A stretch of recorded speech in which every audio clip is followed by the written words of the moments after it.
This is the whole setup for iontophoretic drug delivery system. Here we have placed two parallel systems and we have used wireless control.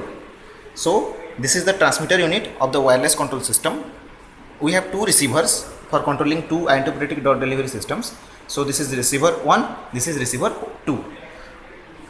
And when I switch on one transmitter unit, the corresponding receive signal can be seen here. The LED shows the receive signal, and that is used for controlling the signal generator IC, and the generated signal can be seen in the DSO.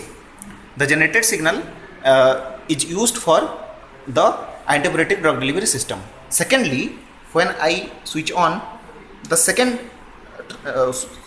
button of the transmitter unit, a control signal is sent to the second unit.